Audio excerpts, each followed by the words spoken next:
one transfer, which they're trying to enforce this. They need to enforce this where, okay, you can't transfer your first year. If you're red shirt, you definitely can't transfer. You can transfer after 1 year of non-red shirt,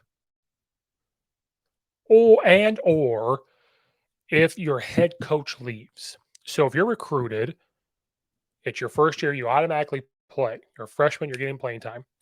That next year, your head coach leaves.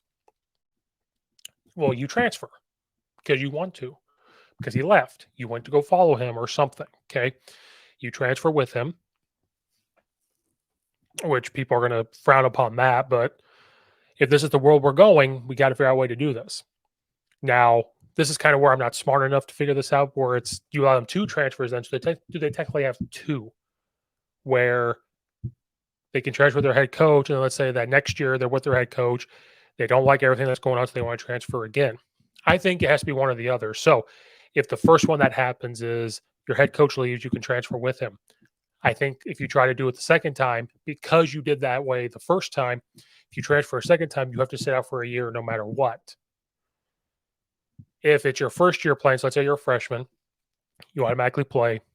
You realize you don't like it there, you could transfer, and there's your one.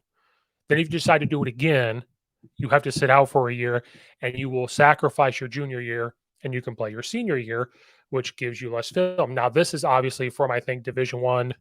Now, this could be Division One to Division One. It could be even FBS to FCS. Do you see this is where I'm not smart enough? But if it gives it a cap, especially if you go Division One, Division One. Now, let's say they're at Alabama, they transfer to Wisconsin, then they want to transfer again.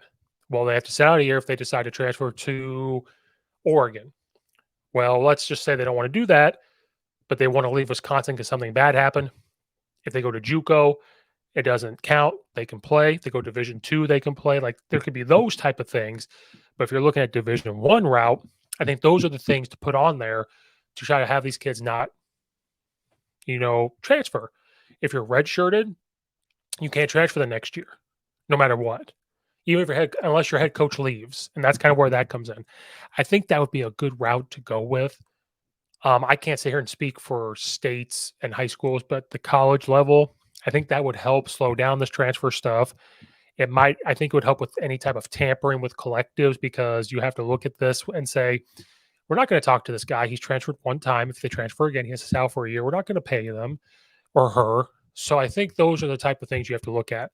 And I think it would help slow down transfers in high school because it would slow it down in college.